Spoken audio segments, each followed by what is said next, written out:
말씀은 서번트 리더십이라는 말씀입니다. 서번트가 무슨 말인지 아세요? 서번트.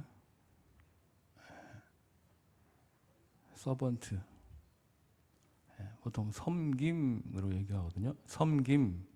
그런데 이 서번트라는 말은 종, 하인이라는 얘기입니다. 그러니까 종과 하인 같은 마음으로 섬긴다. 이게 바로 서번트 리더십이에요. 우리가 항상 섬긴다라고 얘기하지만 정말 섬김이라는 게 어떤 것인가를 다시 한번 생각해 보게 하는 단어죠. 그죠? 내가 섬긴다고 하면서 섬기고 있는 것인가, 섬김을 받고 있는 것인가. 종이라고 하면서 내가 종인가, 주인인가 헷갈릴 때가 많거든요. 오늘 말씀은 마가복음 1장부터 1절부터 시작을 하는데 이제 우리가 좀 있으면 이제 2026년도 교회에 이제 요람이 나오잖아요. 그죠? 교회 요람을 딱 펼치면 맨 처음에 뭐가 있죠? 그림 얘기하지 마시고 처음에 딱 펼치면 표 말고 요람 보시면 사진만 보시죠? 내 얼굴이 잘 나왔는가 안 나왔는가, 우리 목사님이 잘 찍어줬는가 어쩐가, 우리 집사님이 잘 찍었는가, 어떻게 뽀샵은 잘 됐는가, 막 이러면서 막 한 30년 전 사진 올려놓고 막 새로 와서 보면은 이분이 맞나? 막 깜빡깜빡하고 막 그게 아니고 요람을 딱 처음에 펼치면 이 목사님의 권두원이 들어있습니다. 2026년도에 우리 교회는 이러이러하게 하겠습니다. 뭐 이런 구체적인 타이틀이 걸려 있는 권두원이라는 게 써 있죠. 그죠? 새해 말씀 해가지고 있어요. 왜 그러냐? 이 요람을 펴는 이유, 목적이 거기에 들어 있는 거예요. 그러니까 우리가 책을 사서 읽으면 맨 앞에 있죠. 서문 해갖고 있잖아요. 그죠? 그 서문이 뭐냐? 내가 이 책을 쓴 목적, 왜 내가 이 책을 썼는가를 적어 놓는 겁니다. 그러니까 복음서를 읽을 때도 마찬가지. 지금 마가복음에서 맨 처음에 뭐라고 나오죠? 하나님의 아들 예수 그리스도 복음의 시작이라. 마가라는 저자가 이 성경을, 이 마가복음서를 쓴 이유가 바로 이거라는 거예요. 내가 지금 이 복음서를 적고 있는데 내가 이 적고 있는 목적이 무엇이냐? 나는 하나님의 아들 예수 그리스도를 알리고 싶다라는 겁니다. 그래서 맨 처음에 적을 때 하나님의 아들 예수 그리스도 복음의 시작이라라고 하는 거예요. 다들 아시다시피 성경은 오리지널 원본은 존재하지 않습니다. 왜냐하면 성경을 파피루스에도 적고 양피지에도 적고 뭐 당나무 껍질 같은 데도 적고 그렇게 막 여러 군데 적었기 때문에, 그것을 모아서 만들었기 때문에 성경의 원본은 존재하지 않아요. 그렇기 때문에 성경책을 읽다 보면 어떤 사본에는 이렇게 말하는 것은 다른 사본에는 이런 걸 또 있더라라고 말씀을 하는 거죠. 그런데 요즘에 상당히 시끄러운 단체들이 많이 있지 않습니까? 그죠? 우리가 코로나 때는 신먼지 뭐 이런 데들이 있고, 요즘은 또 뭐가 있고, 여러 가지 단체들이 있는데 사실 그들을 이렇게 사회적인 면으로서는 이단이라고 얘기를 하잖아요. 그죠? 그런데 이단이라는 것은 시작은 처음에 끝 쭉 같이 가지만 끝이 다른 걸 이단이라고 합니다. 그렇게 따지면 이 신천지나 통일교 같은 단체는 이단이 아니죠. 사입이라고, 사입이란 말이 맞는 거예요. 그러니까 그런 사입이 같은 것에 빠지는 이유는 뭐냐? 우리가 처음에 성경이 우리나라에 들어올 때 어떤 걸로 들어왔냐면 이 중국말로 들어왔습니다. 중국이 번역되어서. 그래서 우리가 그리스도 그러잖아요. 그죠? 그리스도가 헬라어인데 이 그리스도를 중국말로 하면 기독입니다. 그래서 기독교라고 하고 그렇게 처음에 들어왔었고, 그 다음에 메시아 그러잖아요. 메시아란 말은 이 히브리어 말인 메시아거든요. 그러니까 이 소위 말하는 사이비들이 처음에 들어왔던 그 성경책, 그러니까 개역 한글이라고 하죠. 개역 한글로서 자기들의 논리를 거기다 집어넣어서 만들어서 자기들의 논리대로 이끌어갑니다. 그렇기 때문에 그런 단체들은 대부분 개역 한글을 쓰고 있어요. 근데 이제 개역 한글이라는 것은 중국말을 번역해서 왔기 때문에 약 오탈자라든지 의미와 이런 것이 다른 것들이 상당히 있거든요. 그래서 개역 개정이라고 해서 다시 바꾼 겁니다. 그래서 지금 우리가 저희들이 읽고 있는 것은 개역 개정 4판이죠. 4번 바꿨다는 거예요. 정확한 말 뜻의 의미, 또 그런 표현들, 또 그런 어간들을 찾아서 만들었다는 거죠. 어쨌든 이 하나님의 아들 예수 그리스도 복음의 시작이다라고 마가가 얘기하면서 자 이제부터 내가 예수 그리스도에서 얘기한다 그거잖아요. 그러면서 사람들이 시선을 딱 집중시키는 거죠. 그래서 성경을 딱 읽으면서 2절에서 선지자 이사야의 글을 보라 그러면서 선지자 이사야의 글을 말라기서 상반절 3장 1절 말씀을 따서 만군의 여호와가 이르노라 보라 내가 내 사자를 보내리니 그가 내 앞에서 내 길을 준비할 것이요 라고 얘기하는 거죠. 그리고 이사야서 40장 30절 말씀을 또 따서 광야에 외치는 자의 소리가 있어 이르되 너희는 주의 길을 준비하라 그의 오실 길을 곧게 하라 이렇게 올르는 거예요. 왜? 우리도 살다 보면 지금은 그렇게 않지만 예전에는 이렇게 족보라는 걸 많이 따졌잖아요. 그죠? 자꾸 누구 집 아들내미요? 이렇게 물어보잖아요. 근본도 없다고 막 얘기하고 그러잖아요. 이렇게 어르신들하고 딱 친해지려면 뭘 잘해야 되는지 아십니까? 예전에? 지금은 모르겠어요. 바둑을 잘 둬야 됩니다. 그래서 딱 앉았을 때 자네 바둑 좀 들 줄 아나? 예, 그럼 된 놈이구만. 바둑은 좀 그러면 장기는 들 줄 아나? 장기도 오목은 들 줄 알아? 막 이렇게 된다는 거. 어쨌든 그런 걸 물어본 이유가 뭐냐? 이 사람이 이 친구가 얼마나 뿌리를 잘 가지고 내려왔느냐 그런 걸 보는 거잖아요. 그죠? 그렇기 때문에 이 마가라는 저자가 이스라엘 백성들에게 예수 그리스도가 어떤 분이신가를 밝히는데 그걸 밝히는 근간을 어디서 가져오냐? 그들이 믿고 의지하는 구약의 말씀에서 따오는 거예요. 그러면서 그런 분이 곧 오신다. 그런데 그렇게 늘어놓고 나서 이제 1절에서 4절의 말씀을 보면 세례 요한이 광야에 이르러 죄 사함을 받게 하는 회개의 세례를 전파하니라고 얘기합니다. 세례자 요한이 이제 광야에서 나타나서 죄를 용서받게 하는 회개의 세례를 선포하였다라는 거죠. 자, 그러면 이 요한이 주는 세례는 어디서부터 오는 걸까요? 요한이 주는 세례는 하나님께로 오는 거죠. 그죠? 비록 요한이 세례를 주긴 주지만, 그죠? 하나님께로 오는 거잖아요. 그래서 며칠 전에 유아 세례 우리 했었잖아요. 그죠? 성탄절에 목사님께서 내가 성부와 성자와 성령이 그죠? 하나님께서 주시는 세례를 목사님이 대신해 주시는 거잖아요. 어쨌든 자 그러면 이 회개와 세례가 지금 나옵니다. 그죠? 회개가 먼저일까요? 세례가 먼저일까요? 네? 세례? 회개? 네.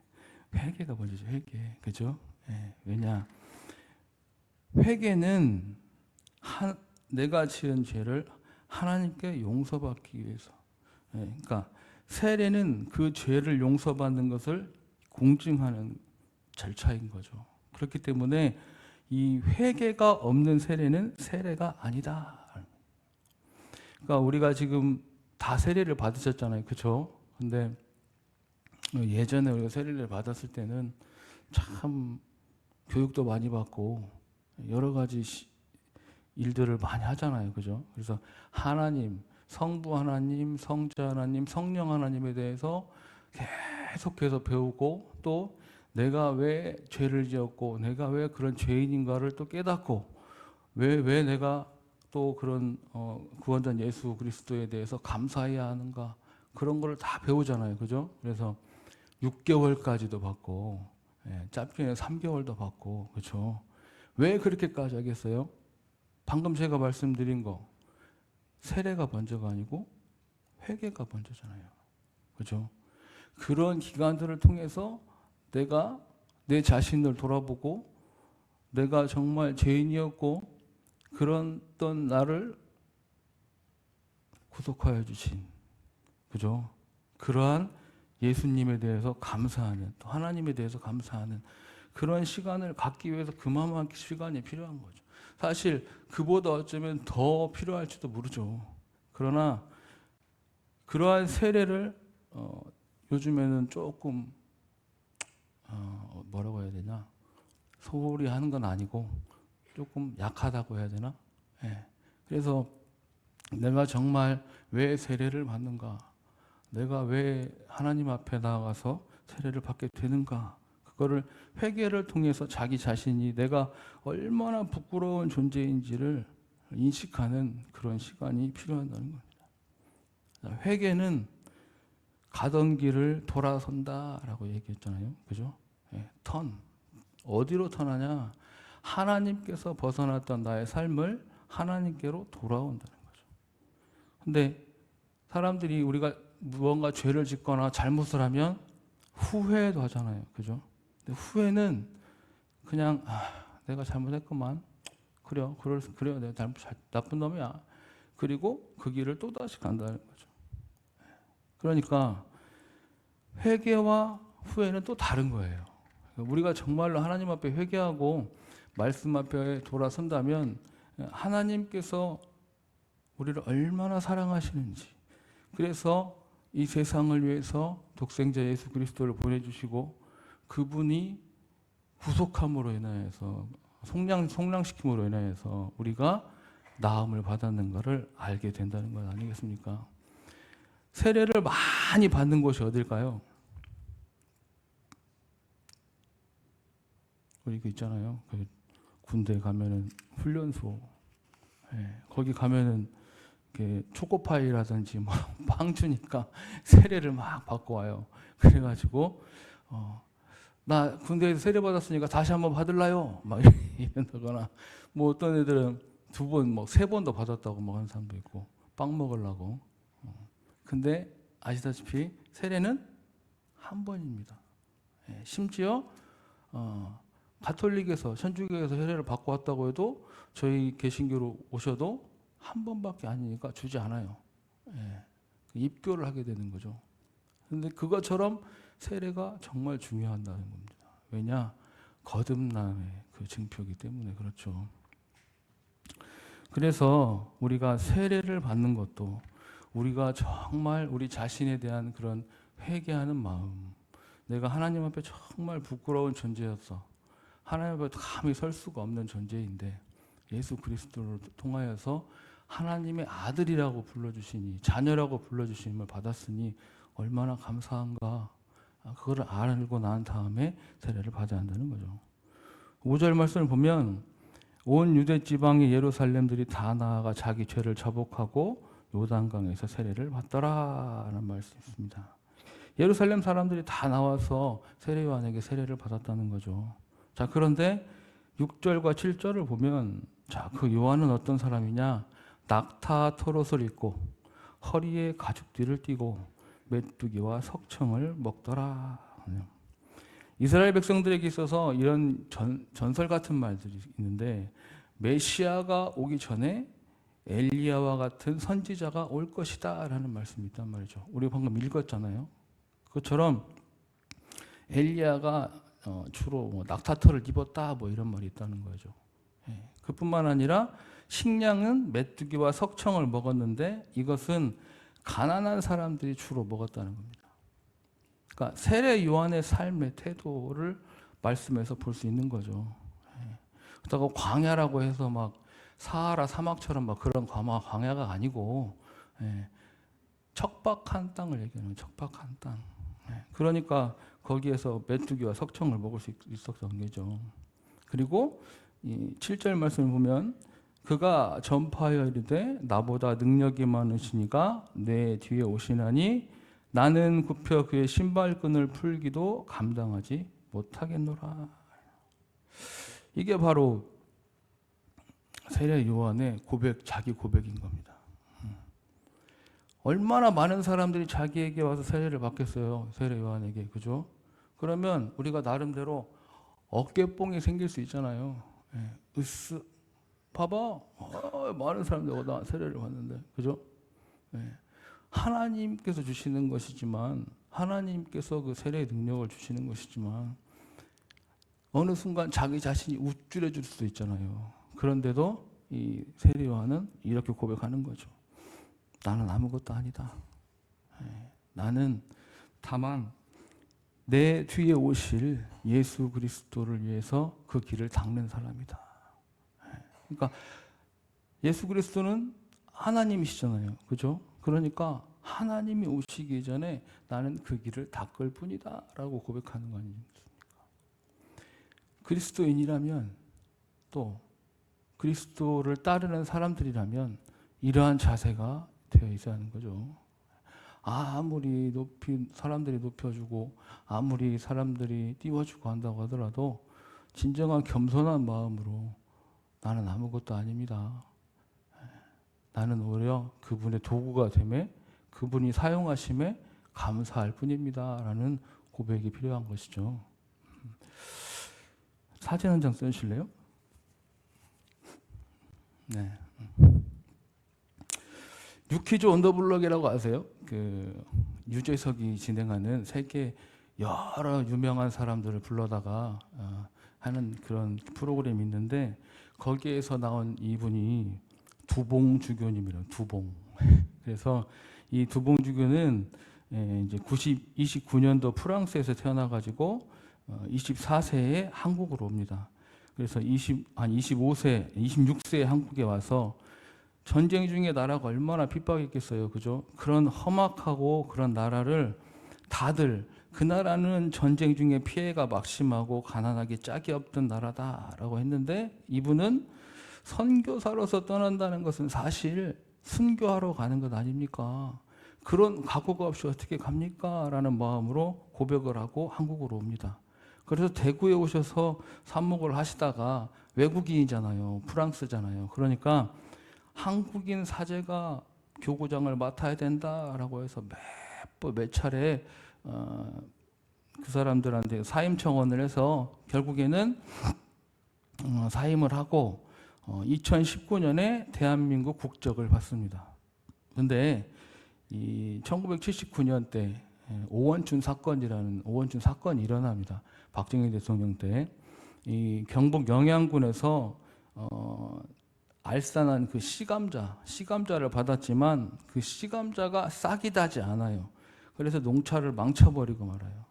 그래서 거기에 대해서 반박해서 요구를 했는데 그 사람을 잡아다가 두드러 패고 가두고 막 그래가지고 어려운 그 상황에 처했을 때 거기 항의를 합니다. 그러니까 이제 이분을 추방하려고 한 거예요, 한국 정부가. 그런데 이제 추방을 못하고 막아줬죠.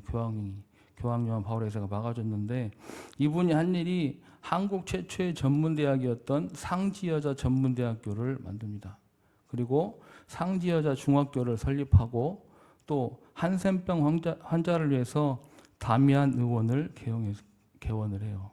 그런 다음에 이 71년간 낮은 곳에서 소외받는 그런 사람들을 위해서 한평생을 사시다가 25년 4월 10일 91세를 마지막으로 선종을 하게 됩니다. 이분이 한국인 이름을 받았다고 했잖아요. 그 한국인 이름을 받았는데 이름이 두봉이에요. 두봉. 그래서 왜 이름이 두봉입니까? 물어보니까 제 이름은 산봉을 위해서 노래하는 두견새라는 뜻입니다. 그래서 두봉이라고 하는 거예요.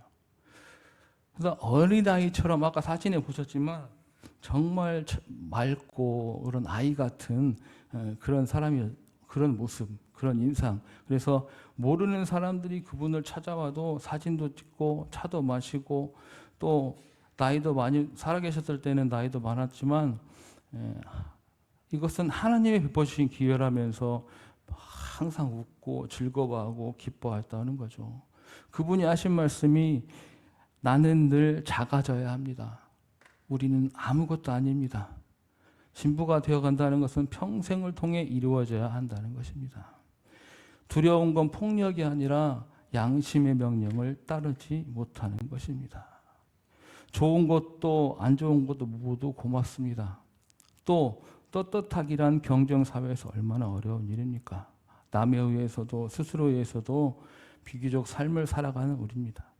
나의 부족함에 초점을 맞추고 주어진 환경에 마음이 천국과 지옥을 오갑니다. 그럼에도 떳떳하게 내 앞에서 내 신 앞에서 내 삶이 떳떳하게. 그래서 이분 교구의 이 안동 교구의 사명 선언문이 기쁘고 떳떳하게입니다. 제가 왜 이 말씀을 드리냐면 제 카카오톡 프로필을 보면 사진을 보면 글을 보면 이런 말이 있습니다. 기쁘고 떳떳하게. 그리고 그 뒤에 뭐라고 써 있죠? 서서평 선교사님의 말씀이 있어요.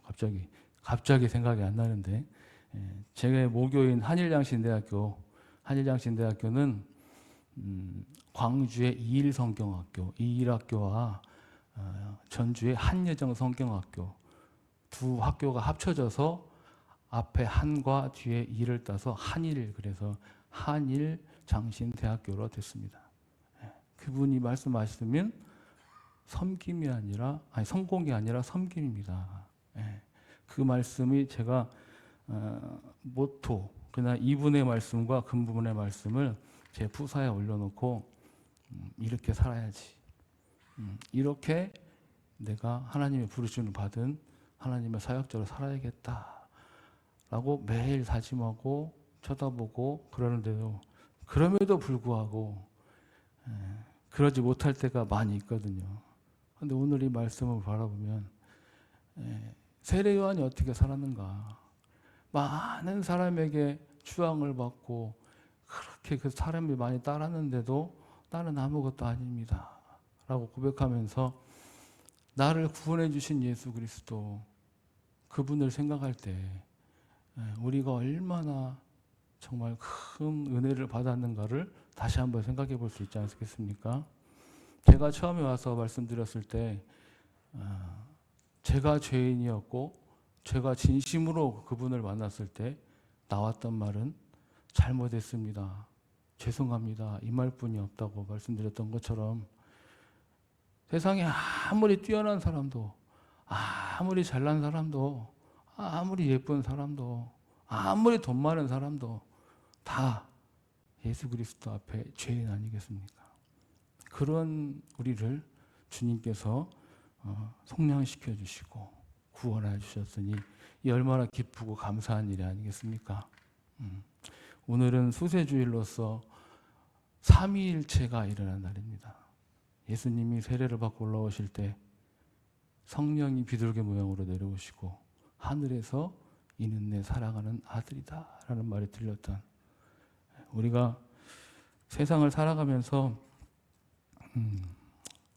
정말 주님 저는 아무것도 아닙니다, 주님 감사합니다, 이런 마음을 가지고 살아갈 때 하나님께서 기뻐하실 뿐만 아니라 예수님께서 얼마나 기뻐하시겠습니까? 우리가 그런 마음을 가지고 살아가는 우리 모두가 되시기를 간절히 소망합니다. 우리 시간 찬양 하나 부르고 잠시 기도하시겠는데요.